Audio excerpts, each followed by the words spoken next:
A very good evening to you on the 1st of September 2014. My name is Michelle Morgan. You're of course watching Every Africa Primetime News. Here's a look at some of the stories coming up this hour.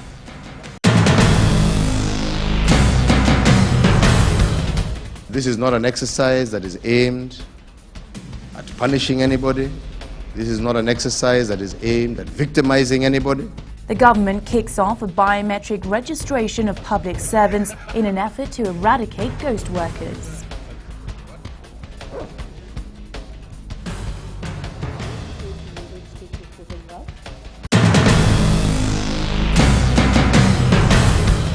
His travel documents were taken away from him and only returned this morning, just before his session began. The ICC cases against William Ruto and Sang resume today.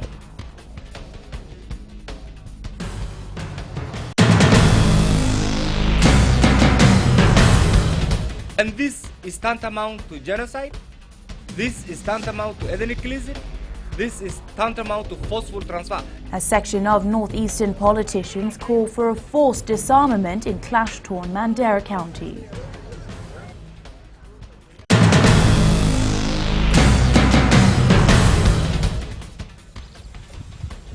And the fight against poaching is evolving as wildlife reservists take up arms against sophisticated poachers.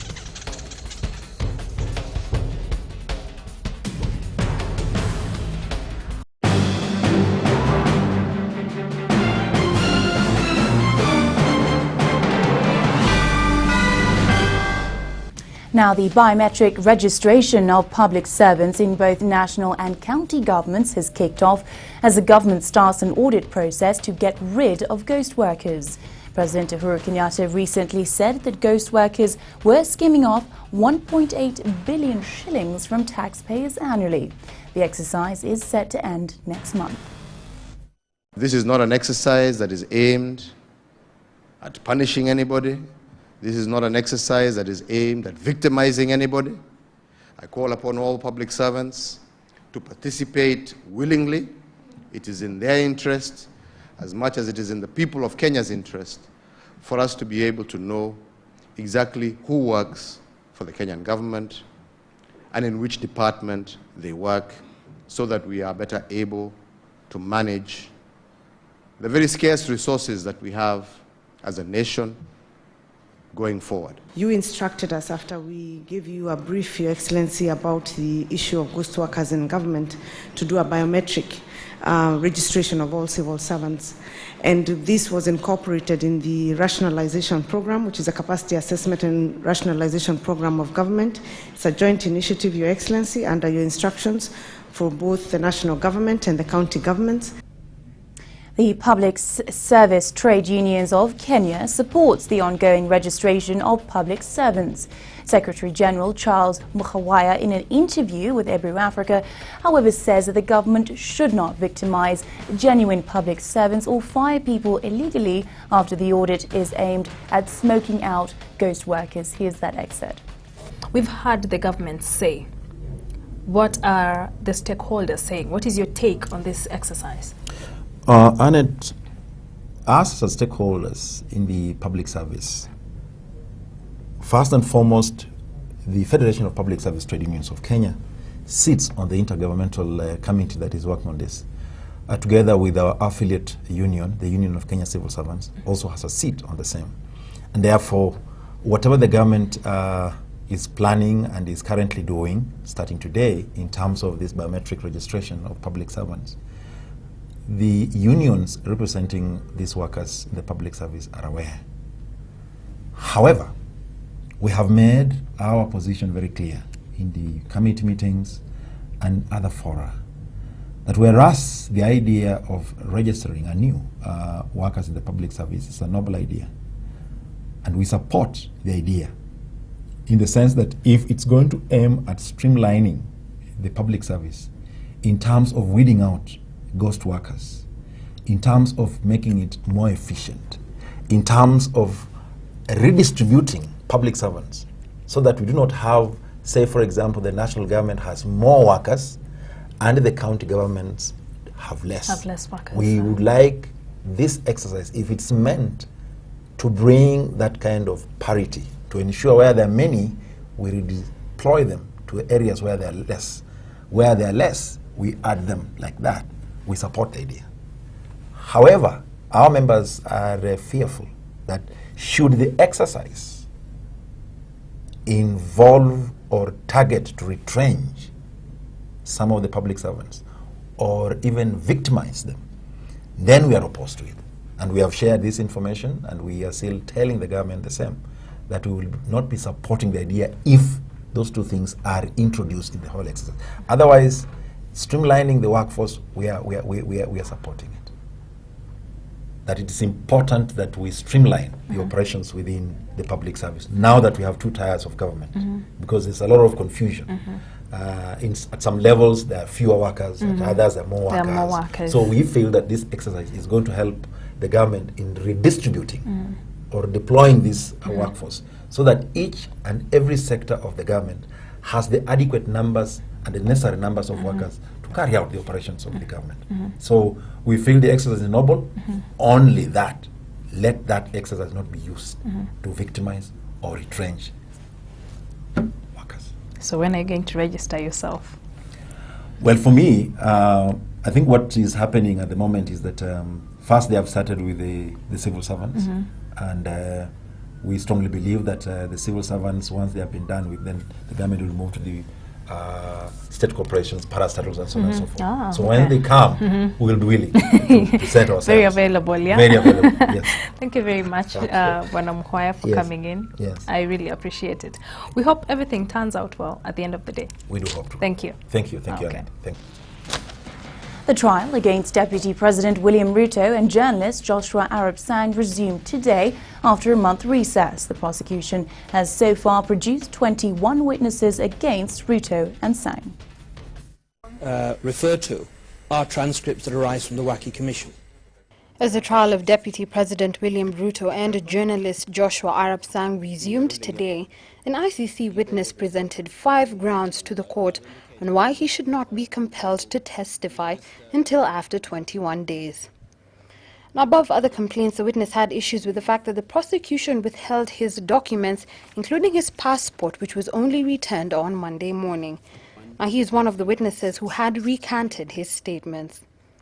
The witness had told the court that he is depressed and cannot withstand the rigor of testifying, and provided a medical report to support his reasons. That fifth reason is that up to today, and it's only today, that certain documents belonging to him were released to him, and that there's been concerted efforts to sort of put him in a stressful situation. And we believe that is one of the reasons why he is not in a good state to testify today. His travel documents were taken away from him and only returned this morning, just before his session began. And the officers of the OTP had put him in a very difficult situation in regard to making too many calls to him. Your Honor, that should be sufficient.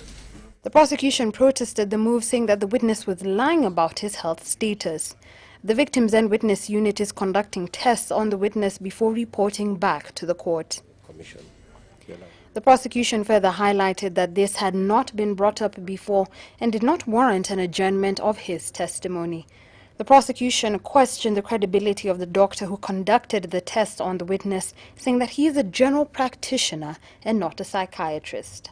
Through lawyer Jeffrey Mutai, the witness told ICC judges that he was seeking an adjournment for 21 days so that he can also get his telephone records, including M-Pesa transactions. Now, this was a request that was backed by Karim Khan and Katwa Kigen, who represents Deputy President Ruto and Sang, respectively. The counsel for the witness to agree or stipulate as to certain facts that will even obviate the necessity of the phone records. Of course, if the counsel says they're incomplete, There's nothing to stop those phone records being obtained later on, even in the course of testimony, and for those to be provided and given to the chamber. Your Honour, the conception, of course, from the prosecution is that the conception in Kenya is that often there are benefits to being a prosecution witnesses in terms of pecuniary advantage, and that leads certain witnesses to say that there's a luxurious lifestyle. So that issue, the merits otherwise, can be properly focused by the victim and witness unit providing information they have to the chamber, to the defence, and of course to the counsel for the witness. The prosecution told us to inquire that from VWU. And we did make that inquiry to the VWU on the 24th of August 2014, and the VWU said that they are under no obligation to disclose any payments that have been made to the witness, and that if we are strongly minded to get that disclosure, then we should approach the chamber. Your Honor, that response is from VWU dated 25th of August 2014. And I thought I should just mention this, Your Honor, as an issue that may be related to what Mr. Mutai has made reference to, although we made our application completely without notice of the existence of this. Your Honor, we propose to have filed our application by Wednesday, seeking an order from the chamber to have the VWU disclose any payments that have been made to this witness. And I thought I should just highlight that because it's relevant to this issue. The witnesses are testifying via video link at an undisclosed location in Kenya. For Ebru Africa TV, I'm Kamena Goro. A section of northeastern MPs have called on the government to disarm communities in Mandera County where clan conflict has left tens of people dead. They are also calling on the Mandera County government to take responsibility and stop blaming the Al-Shabaab for the violence. The Degodia and the Gara community clans have been in conflict for the last 4 years. In the recent weeks, the conflict have erupted to an almost full-blown war. And this is tantamount to genocide. This is tantamount to ethnic cleansing. This is tantamount to forceful transfer. A section of leaders from the northeastern are now calling on the government to carry out a disarmament exercise in the area. Forcefully disarm all militia operating in the county. Number 2, order to disband and disarm KPR in Mandera County. Order the immediate investigation and arrest of all public officials implicated in this conflict. The leaders are blaming the county government of Mandera of doing too little to end the violence. And while we knew how clan conflicts can be solved, it's taking another dimension where the county government resources are being used. One of the most fundamental jobs of government is to ensure that there is security. You cannot have people just doing what they want, and it continues. Thousands of people affected by the violence have relocated to Ethiopia. Kenya will tomorrow host the Africa Union Peace and Security Council Summit on Terrorism. The meeting will be attended by a number of heads of state and the government from the continent. The summit has on its agenda the ongoing violence by the Boko Haram sect in Nigeria, the insurgency in Mali, as well as other terror-related activities in Africa. Kenya has itself been a victim of terror, mostly blamed on the Al-Shabaab. The heads of state and governments will deliberate on how security officials in the continent can work together to rid the continent of terrorism and violent extremism. 6 presidents, including the presidents of Chad, Nigeria, Niger, Somalia, Tanzania and Uganda, have confirmed attendance. The meeting will also review the situation and the ongoing AU's efforts to combat terrorism in Africa within the framework of the AU instruments, including the cooperative mechanisms being implemented by concerned parties, as well as to agree on practical steps to enhance the implementation of the AU counter-terrorism framework at national, regional and continental levels. Delegates are expected to agree on concrete steps to enhance the ongoing efforts to effectively address the threat of terrorism.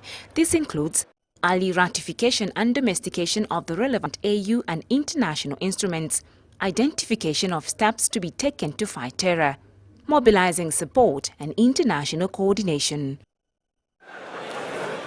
the early ratification and domestication of the relevant AU and international instruments, the identification of concrete steps to be taken by the AU member states, the regional economic communities, regional mechanisms for conflict prevention, management and resolution, and the AU Commission in pursuance of the relevant AU and international instruments, and 3, the mobilization of additional support to Africa's efforts and the enhancement of international coordination and collaboration.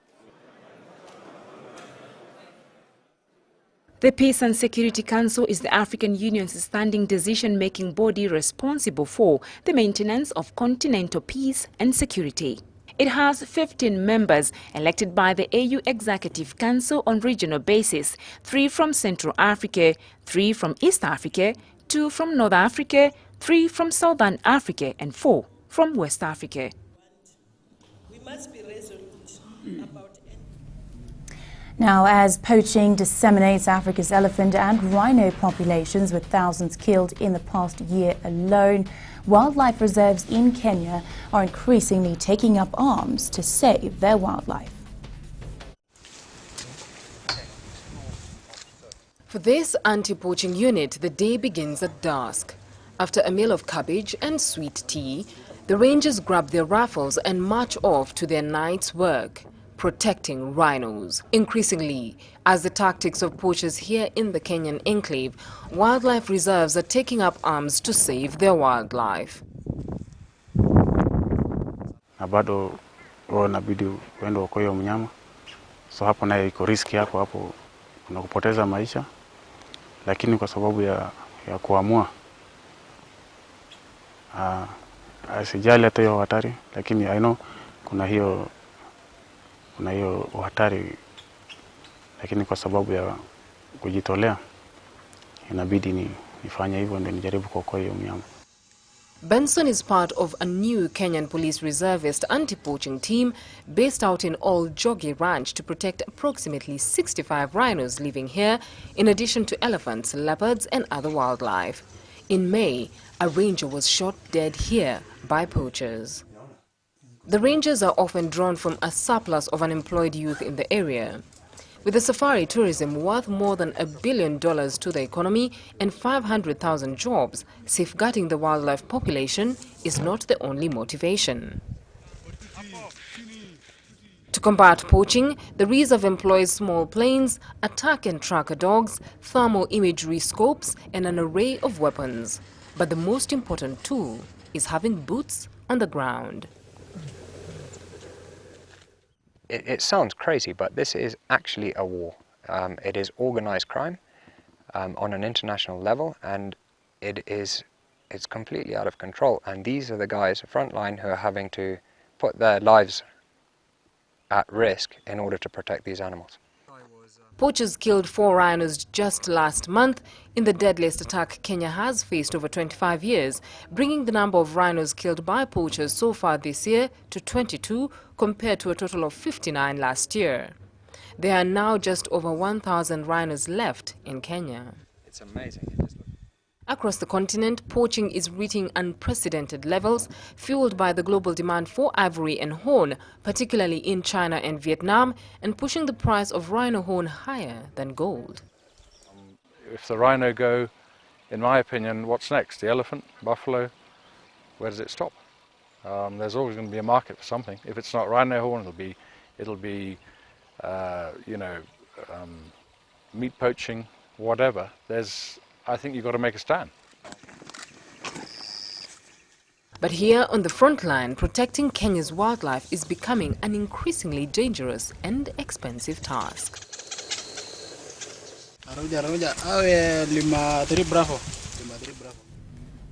A look now at international news, and the United States Embassy compound in the Libyan capital Tripoli has been raided by militiamen, but no Americans were present as the embassy was evacuated more than a month ago.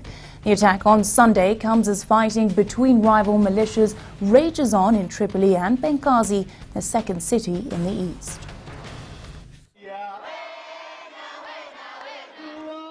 Even though the U.S. has suspended its mission in Tripoli for the second time in 3 years since July, the U.S. Secretary of State John Kerry has said that the embassy was not closed and its staff has been evacuated to neighboring Tunisia. The U.S. ambassador to Libya said the embassy was being safeguarded and had not been ransacked. In February 2011, the embassy suspended operations amid the uprising that eventually toppled longtime leader Muammar Gaddafi. After the formation of a transitional government in July 2011, the embassy reopened in September. The Obama administration has been particularly sensitive about security of U.S. government employees in Libya since the September 11, 2012 attack on the U.S. mission in Benghazi that killed Ambassador Chris Stevens and 3 other Americans. Tripoli has been embroiled for weeks in inter-militia violence that has killed and wounded dozens on all sides. Now, regional ministers were set to hold talks yesterday to resolve the political crisis that is crippling Lesotho as the country's fugitive prime minister remained in South Africa after an apparent coup. Now, reports from the South African government indicate that the top diplomats from the Southern African Development Community were set to meet in Pretoria, as it still remained unclear as to who was in control of the small mountain kingdom. Prime Minister Tom Tabane was forced to flee across the border to South Africa after what he has labelled as a military coup on Saturday, a charge the military denied. United Nations Secretary General Ban Ki-moon expressed concern about the military takeover and called for respect for democratic rule ahead of the talks. We were sleeping at around 4 o'clock. I heard some gunshots and then I just woke up. I realized that my husband is not in the bed, and then I rushed off to get my children. Kamoli's supporters were also accused of being behind the attempted assassination of his replacement, Lieutenant General Mamparankoe Mahao, on Saturday morning. Intelligence officials told the press that Lieutenant General Tlali Kamoli was behind the attacks, seemingly acting after the Prime Minister decided to remove his command. The gunshots went for about 30 minutes. And after 30 minutes, it stopped. The military, led by the Lieutenant Kamoli, is seen as broadly supportive of the Lesotho Congress for Democracy LCD party, which has been in an ever more dysfunctional coalition government with Prime Minister Tabane since 2012. The party's leader, Deputy Prime Minister Metsing, has denied involvement in the coup and also flew to South Africa for talks with President Jacob Zuma. But as life returned to Lesotho's streets, it was not clear who was in charge of this beautiful but poor kingdom of 2 million people. Lesotho has suffered a series of coups since independence in 1996, and the political temperature in the country has been rising rapidly in the recent months. Rescue workers continue to search for one missing person after an explosion rippled through an apartment building outside Paris, killing 7 people. Firefighters are still sifting through the rubble of the building in the suburb of Rosny-Sois-Bois, where the explosion occurred this morning. 10 people were evacuated from the rubble of the building, part of which had collapsed after the explosion. Earlier in the day, Interior Minister Bernard Cazeneuve, who arrived on site, said it appeared the explosion occurred because of a gas leak, but said he could not confirm the theory. The powerful explosion ripped off one side of the building completely, exposing the interiors of the apartments.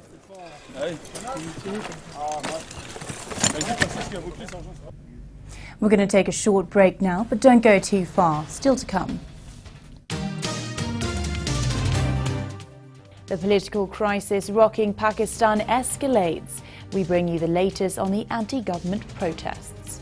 And we bring you a story of Ahmed Ayad, who was wounded during the Israeli offensive in Gaza and now is in need of long-term care. All the details coming up.